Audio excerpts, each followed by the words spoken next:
Hello, everyone, and welcome to the Dear Dyslexic podcast series. Before I get started, I'd like to acknowledge the traditional owners of the lands in which I'm working on today. They're the lands of the Wurundjeri people of the Kulin Nation, and I would like to pay my respects to both elders, past, present, and emerging. This podcast has proudly been sponsored by one of our Dear Dyslexic community members. We are so thankful for their support and for all of our community members' support in helping us continue our podcast series. So we hope you enjoy this show today. Today, I'm thrilled to be speaking to Darlene McLennan.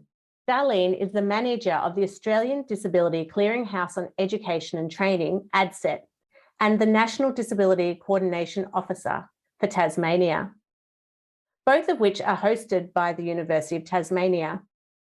Darlene and I have been working for a number of years now, and we were so excited that last year we got to work together on our first National Dyslexic Conference. ADCET was a proud sponsor of that conference, and it is a national resource that aims to promote and disseminate information and advice that informs educators, disability practitioners, and students with disabilities on inclusive education, teaching and support within Australian higher education and the vocational education and training sectors. Darlene is also the manager of the Disability Awareness, which is an e-learning website that houses e-learning modules that aim to build awareness and increase understanding around disability. So welcome to the show, Darlene. I'm so pleased to be able to talk to you today about the work you do at the Australian Disability Clearinghouse on Education and Training, also known as ADCET. So welcome to the show. Thanks, Shae. It's great to be here. It's so lovely to see you because we started doing work together now, 3 or 4 years ago when we came to Tassie to do training. And it was so nice to be able to reconnect with you over our recent conference and to have the support of ADCET, who were one of our gold sponsors, which was just amazing support that we were so grateful for. But how have you been since I saw you last? Really good. Having a lovely summer already. I've moved from Tassie to Queensland for the summer period because my daughter got married on the weekend, which was a lovely experience. And now they're on their honeymoon, and I've got the 3-year-old, so life's a bit different for me. Very good. And yeah, it's really exciting to connect with you too, Shae and Dear Dyslexic. I'm really supportive of the organisation, and I've loved seeing it, watching it on the sidelines and watching it grow and kind of meet more and more of the needs of students with dyslexia. So well done you, and well done to your team. Oh, thank you. And it's the resources you have and the work you do is so important in helping us to raise awareness of dyslexia as a disability that needs support, even though I know there's a lot of controversy around using the term disability for lots of people, not just people that are dyslexic, but for other neurodiverse and I won't go down the social model of disability tunnel. I'll take us in a whole different direction. It is a challenge because, I certainly want to be respectful for people to use whatever language or title or thing that they need. But the challenge around portraying disability in that way is it often then just perpetuates the negative stereotype of disability instead of it being an empowerment model. And I know many people with disability are now identifying out and proud that they're disabled people. But it is an individual choice. And the thing for us at ADCET is for students with specific learning disabilities such as dyslexia, you are under the Disability Standards in Education. Your rights to receiving an accessible education is under that Act. And so that's kind of where we use the word disability, because that's kind of the tool you can use to ensure that your needs and your adjustment needs are met within your in your education. So, but also respectful that people have different terms and identify themselves in different ways. Yes, thank you. And we really could have a whole conversation on terminology. But the work that you do is really important. Can you explain for our listeners who may not have come across you, because I certainly hadn't come across you when I was at university, and I think it was only through my work at the foundation that I learnt about all the amazing resources and supports you have for students with disabilities. So I really wanted to have you on the show today so we could showcase what you do and enable those that need your services to access them. Yep, no, thanks, Shae, for the opportunity. ADCET predominantly is a web-based resource. We are funded by the Department of Education, Skills and Employment, which through the higher education branch, but we actually go across the higher education and the vocational education and training sector. So that includes TAFE and private RTOs. And it is around providing information predominantly for the actual provider, so the university or the TAFE or the private RTO, around how they should support or how they need to be supporting students with dyslexia and other disabilities. But also in recent times, we've actually kind of expanded out to also have resources for students. So we actually have 3 areas of the website. We've got information for what we call disability practitioners or disability advisors, who are the ones that often work with students directly to actually identify the adjustments that they may need in their learning. Then we have another side for academics and teachers across the whole tertiary sector. And then we have a side for students with disabilities.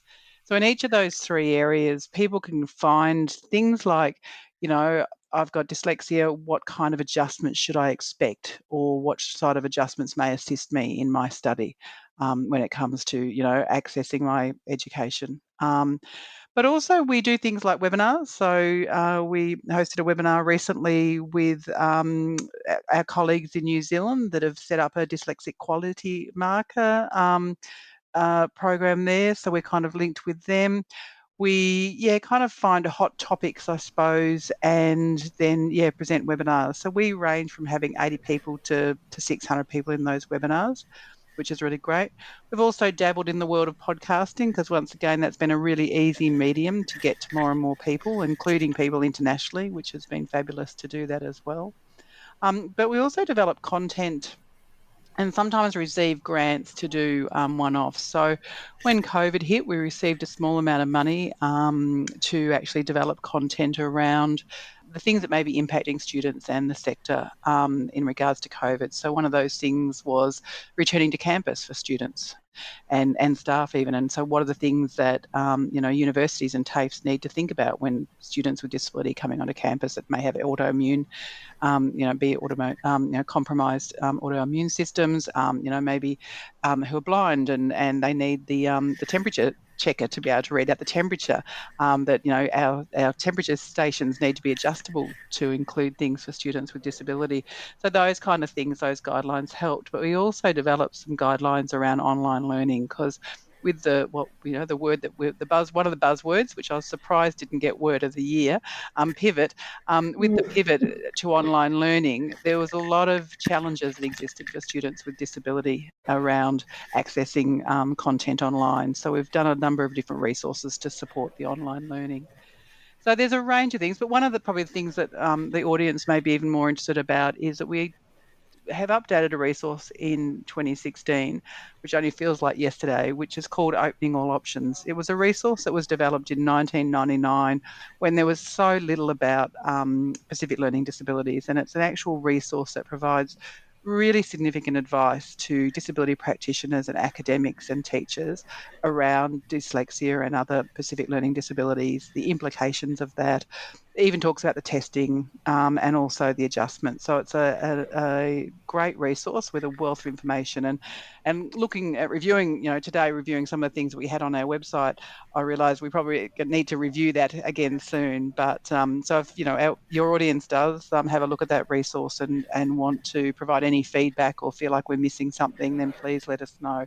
We're always happy to take comments, good and bad, because we're always wanting to grow and change. And, we know we don't always get it right, but we want to be there. One of the other things that we do provide is also information around assistive technology. That can be a game changer for people, but can be quite overwhelming. In the experience that I've had managing this website is that often students come from school and not have actually had access to assistive technology that can really support them, such as Read and Write Gold, or even just something as simple as Grammarly. And getting into a post-secondary education sector or the tertiary sector, suddenly they're made aware of all the assistive technologies that are available. And also, because the academic rigor can be quite more confronting with having to kind of, record lectures or, have a lot of information and take a lot of information in a small amount of time. Technology can be the game changer and ensure success. So we have a wealth of information on the website around the assistive technology and kind of cut that down into things like, what supports you in your reading, what supports you in your writing and so forth. So for people that are looking at accessing tertiary education or are studying at the moment and really wanting to know some technology tips and tricks, there's a whole heap on ADCET. And we've also got some videos that we actually have talked to students with different disabilities, including dyslexia, around the technology that they've used. It makes me wonder if there's a way we could partner to create a fact sheet around that, because ours definitely needs updating, and it would be great to actually put some of those videos up on our assisted technology section of the website. So you've given always looking at new ideas. But going back to the information resource for teachers and academics, which I think is invaluable, does that go up to PhD level, or is that more undergrad and masters? It would be across all of that, but I know that there are issues that actually exist, especially for students with undertaking their PhD.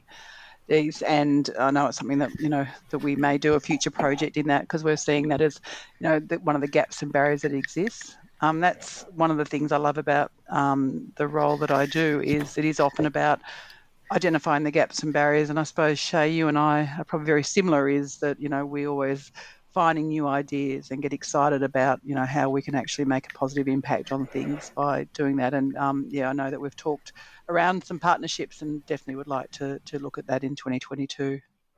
Yeah, because I think that's some of the feedback we've got from people studying in higher education is sometimes a challenge of conveying. We're particularly finding in the RTOs generally don't seem to have the support structures set up like universities and TAFEs do, but being able to explain and get the support needed, because I think lecturers are, they're busy people like teachers, and they've got a significant number of students they're trying to work with and support. And the feedback we get generally is that they're not trained or have a really good understanding of learning disabilities or difficulties in higher ed. Yeah. And so using resources like that, I think, is so important, because if we can empower our community to say, here's the resources, which is what we've been talking about in our PhD support group, is here's the resource, take it to your lecturer and work through it with them, so that then you're feeling like you've got more control and you're empowered around your educational pathways. Thank you for listening to this podcast. The D Hub is our digital learning space where you can access our first Australian e-learning courses for those working and supporting dyslexic employees, as well as webisodes, online courses, communities of practice, and much, much more. So head to the D Hub today and start your learning journey. dhub.ddyslexic.com. It is the just-in-time stuff. I think that's really important. Academics and teachers are really busy people. I take my hat off to the work that they do, because it is, their teaching loads and research loads is huge. And it's the same goes across the higher ed and the vocational education and training sector. I think, they're all very busy people. So when we develop content and training and so forth, we really try to make it as simple, as easy to engage with as possible, and really just make it quite, accessible to people to engage in it and learn about, how they best to respond or support a student with dyslexia or other kind of specific learning disabilities. One of the things that we've done is we've actually gone into the world of e-learning as well. We have a website called disabilityawareness.com. We started off with a disability awareness course that's that we offer for free for anybody to do, and we've actually had, I think, 25,000 people actually undertake that training across Australia. We also offer that training for people to put it into their own, what we call learning management system, so they can purchase that. So if you're a big organisation, and we've had, like actually the NDIA have actually purchased the training, so they've put it into their own learning management systems. So that led us down a journey, I suppose, of finding other things that we could actually turn into e-learning. So we've actually developed an e-learning, 2 courses for the vocational education and training sector. So it's called Supporting Students with Disability in Vocational Education and Training. It sits on the Disability Awareness website. And that training, provides advice to all staff within the vocational education and training sector, with advice around supporting students with disability. And then one of the other training programs is actually specifically for teachers. So it helps them unpack the core competencies of their training packages and how you actually put the reasonable adjustments against that. And also kind of builds on their knowledge to understand the different disability types and the implications and what adjustments need to be put in place. And then recently, as recent as the 3rd of December, we launched a new training, which is Universal Design for Learning for the tertiary education sector. So I suppose, I've talked a lot about reasonable adjustments today, and understanding what kind of adjustments you need to kind of help you succeed in your studies. But also we'd like to probably get to a world where you actually don't even need to identify that or do that, is that under the framework of Universal Design for Learning, learning's kind of, it identifies that we're all diverse learners, and that if you actually kind of provide multiple means of engagement and multiple means of showing what you've learnt, and so forth, then less adjustments are required for the diverse learners that people have in their class. So we launched that, as I said, on the 3rd of December. It's free on the Disability Awareness website. We've already had, I think, 144 people register to do the course. We will be doing more advertising in January, because we know this is not the best time to be launching an e-learning resource.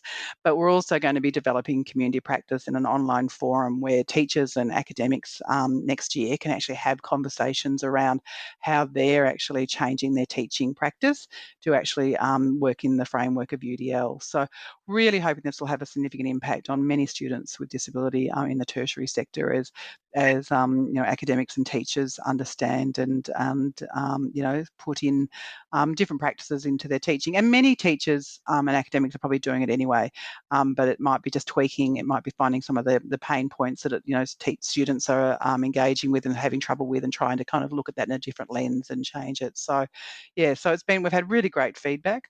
It's something, now that we've actually done this e-learning, we're actually looking at more and more opportunities to develop more e-learning. We're looking at probably in the new year doing one for students who are blind, or for academics and teachers to understand the needs of students who are blind, because often, people don't realise if you set up a Word document that's unstructured, and the hierarchy is all wrong and so forth, or if you put a PDF that's not tagged, students who are blind don't get to have access to that. And it's probably in some ways similar to students with specific learning disabilities, when you don't set out your training well, and you use the wrong font, and all these things, it can impact on somebody's learning in such a significant way. So we're always looking to opportunities to develop more e-learning, because we're just seeing it such an engaging way.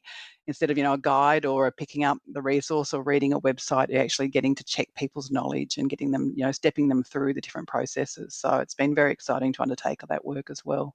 I think that's great, because I was having a conversation with someone today, and they're going overseas to have training around dyslexia on e-learning, which I was really surprised about, because I thought that there would be e-learning courses that supported learning advisors and those in higher education around dyslexia. It's not something we'd really looked at, because I just assumed, and to know that people are going overseas and that the information that they're learning may not be what's within the Australian context, which I think is really important sometimes.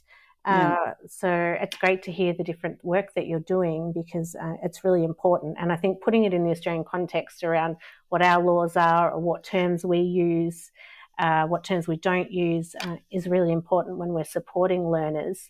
And And so So that it's could be great to another hear. project we could do. Yes, 2022 yeah. is looking busy, Shae. It's Goodness. looking very busy. And when you were talking about community practices, because we've got our D Hub now, which has a section on community practice, and we haven't had an opportunity to launch that component yet. And as you were talking, I thought, oh, maybe that's something we could do together as well. But I think the opportunities are endless with collaborating, which is really exciting. But I think what's more important is the amount of resources that are already there for not just individuals with disabilities, but those working with them, because it's really important to be able to self-advocate and have the resources to help you do that. But if you're working with people that have a good understanding, and universal design principles are so important, because if we're able to show how we've learnt in different ways, but as you said, someone who's blind may have the same needs as someone who's dyslexic in a lot of ways. So some of the principles we're putting in are for well, that's why they're universal, aren't they? Yep, they are. And you've that's got the word reason. now. Yeah, but you hit another nail though on the head then too, around students understanding their own needs and advocating. I think we are in conversations with another organisation about developing something around self-efficacy, because I think I've been in this role, for a number of years, and seeing, kind of looking at students who, are often more able to succeed in their studies. It's actually about those people that actually understand what the implication of their disability or their if they have dyslexia, what the implications are and what adjustments they need, and are able to articulate that clearly. That often sets people up to succeed. And that's often the challenge with our school system, is that it's often parents that are doing the advocating, or and sometimes even afraid of labelling, so they don't want their child to be diagnosed as having dyslexia. And it can be quite an empowering thing to understand, and to anything, understand how we learn, what our needs are. So that's another suite of work that we feel that's really missing for many people when they're coming into the tertiary sector. And it's such a, I kind of often say, when not that my role does work with students, but if I do have conversations with students, it's another world. When you go from year 12 to a tertiary education system, it's a different world. It's like going into another country. And sometimes often encourage students to, don't think you can do it all at once. Don't, if you're going to uni, don't look at 4 units that first semester or second semester. Look at 3, and seeing that fourth unit is your learning to understand this landscape, learning to understand the nuances, the hidden agendas, all the things that, we often take for granted if we work in the sector, but we know that students really struggle with that transition between the two. It's interesting you talk about parents advocating, but also I think, if you have a learning disability that hasn't been picked up in school, which a lot of times that's what happens as you get into higher education. So it's hard to know what your needs are when you haven't had the ability to have that diagnosis. So I think there's so many different supports needed, because you've got the young people that their parents have advocated, and now they've got to learn to do that for themselves. And especially when you get into the workforce, because again, all those resources go. The access to reasonable adjustments and the ability to disclose, all those things can be really impaired when you go into the workplace. So you've got so many different contradictions in a way happening. And then you come into the university sector or higher ed, where it's really well supported. If you've got that piece of paper that says you've got a disability, you can access so many things that help you. And so I guess there's different groups that are coming through, those that haven't had the opportunity to self-advocate, that need to learn, those that haven't had the opportunity for an assessment that then get one, and then learning what that means for them as well. And those students that can self-advocate and are really strong at that anyway. So it's tricky to be able to manage all those different subgroups, and then they go into the workplace and it all gets taken away from them again. So learning those self-advocacy skills in higher ed is so important, because I think it really sets you up for when you go out into the bigger world that's completely different again to the education sector. Yeah, and finding the tools that work for you. And look, it is difficult. I think we often have the argument, like some people, like one of the biggest adjustments that often put in place for students on the Pacific learning disabilities may be note taking. And sometimes universities will argue, well, they're not going to get that in a workplace. And, that's often true. But I also know people with dyslexia, significant dyslexia, that actually have got their own note takers, funded their own note takers if they've been in a position to. But, we're always looking at different ways to, because that's another part of it is also ensuring, it's a fine balance of making sure you're actually setting students up to succeed and having, a level of independence, as well as making sure you put the right adjustments in, which I think is really important. One of the there's many reasons that I support Dear Dyslexia, but it is, I find, there are so many challenges and barriers that exist for students with dyslexia, but and for students with disabilities across the board. But one of the challenges I find around students with specific learning disabilities is often, the expense of trying to get diagnosed. It is as an adult. At the moment, within the tertiary sector, the tertiary providers certainly encouraged to have a assessment over the age of 16, because an educational assessment is a really powerful thing. It actually really does help you understand your learning needs, but also helps the tertiary provider kind of meet those needs.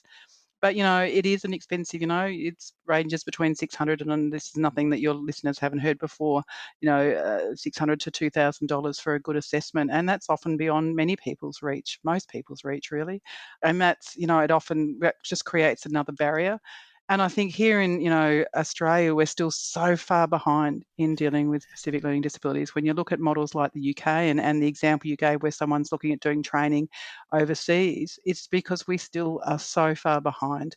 We don't really still recognise dyslexia in lots of ways in our school system, which I think impacts on many students' experiences and success in going beyond, year 12. And that kind of really, it really frustrates me. And I think we should be doing it better here in Australia.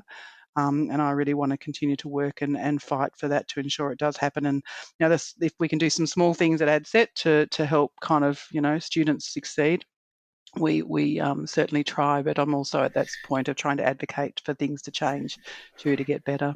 Yeah, and we've been lobbying prior to COVID. We were lobbying with federal government to try and get assessments on MBS and how we could try and work with the Australian Psychology Society to support them in advocating for these assessments to be on the MBS as well. But what was interesting is we had the opportunity to talk at the parliamentary inquiry into students with disabilities at TAFE.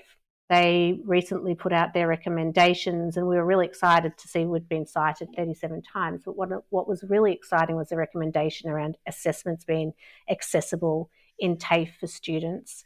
So if there is that thought that someone might have a learning disability, that they could get the opportunity to get an assessment, which was really exciting, because I was just so proud to see that, because I know that I got assessed at uni because I was having a tutor for my uni, and she's the one who said, I think you're dyslexic. And so having the opportunity to get assessed at uni was fantastic.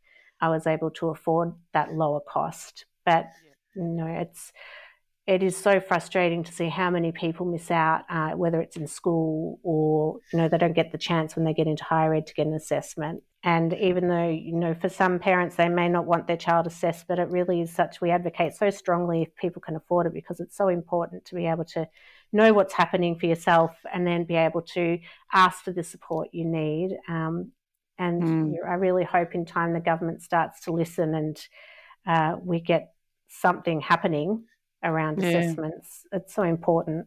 Yeah, I try to encourage people to reflect on, their own journeys, even just in illness or other things that happened. And for me, probably 6 years ago, I fell over and broke my radial head. But in that, I actually ended up getting a hand that ended up kind of exploding. It was quite big and my fingers were getting all crooked.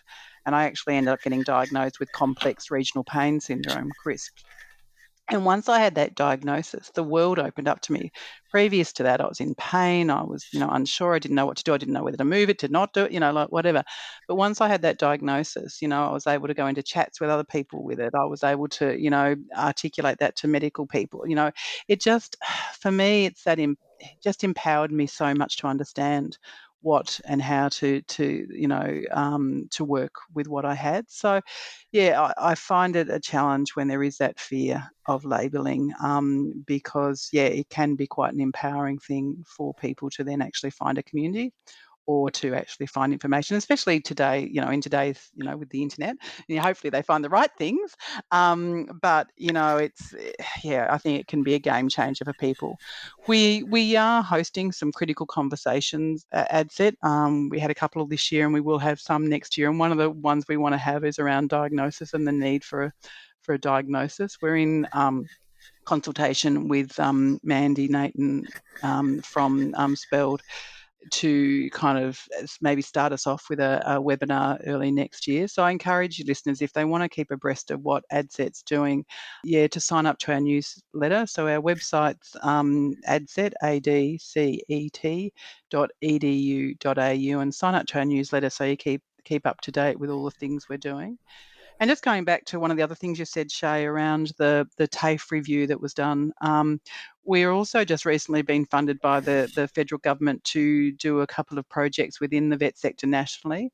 So we're actually looking at developing some resources on the ADCET website, and we'll put some links into the podcast. But if people want to get involved in that project, we've got three different projects. One's around developing resources that better support teachers and staff around supporting students with disability. We're also looking at the enrolment process and when people disclose on enrolment and how providers or vet providers actually respond and so forth, and then also the training packages, how that they're inclusive in their development. So there's 3 significant projects that we'll be doing, and that's in response to the Disability Standards in Education review, but also we will be taking a lot of the learnings from the vet TAFE review that you talked about before, which is really it was great to see that review and great to see so many wonderful recommendations in it. Yeah, we were so excited to see and to see that we had been heard and that the disability community had really been heard, and that it felt like it had really been taken seriously. But it's always the implementation of the recommendations that can be where things get tripped up.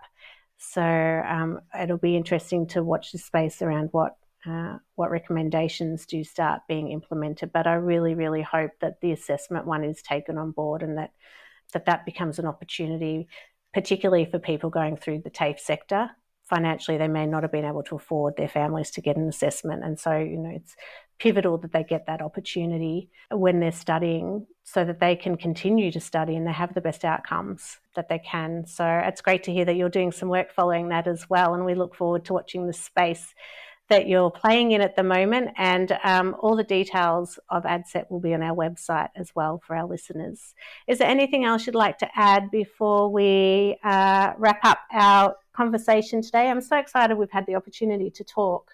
No, it's been brilliant. Really happy for people to reach out to us. We're also often we have blog spots as well, so we love to hear from people and their experiences, good and bad. So if people want to kind of write about their experience, we have a significant and large audience. We're just kind of doing our stats for the year on how much engagement we get, and we're really proud and excited that we're really growing our base. So if people want a space to write about their journey in tertiary education, please feel free to reach out, and we do pay people for their writing. So engage with us on social media. We're on Twitter, we're on LinkedIn, we're on Facebook. So, and also remember our disability awareness website, which is disabilityawareness.com.au if you're looking for some e-training. That's so thanks, Shae. Thank you, Darlene. And I was like, I might write a blog, not for the being paid bit, but it would be great to write about my experiences as a PhD student and how fabulous, the strategies my supervisors have put in place to help me, because they've just been phenomenal. Oh, that would be brilliant. Thank you. Shae, you have a wonderful holiday break and enjoy your family time. Okay, thank you. Thank Cheers. you. To find out more about ADCET, head to deardyslexic.com. And if you haven't already done so, make sure you sign up to our mailing list so you can keep up to date with everything we're doing across Australia, including advocacy and awareness, our peer support program, including our 1800 helpline, mentoring, and online support groups. We provide face-to-face workshops, online workshops, e-learning courses, the first of their kind in Australia, and workplace coaching. So if you want to find out more about all the wonderful work we do, head to deardyslexic.com. And if you loved our podcast, then why not become a sponsor today? You can find out more at deardyslexic.com or email admin@deardyslexic.com. Thanks for listening and bye for now.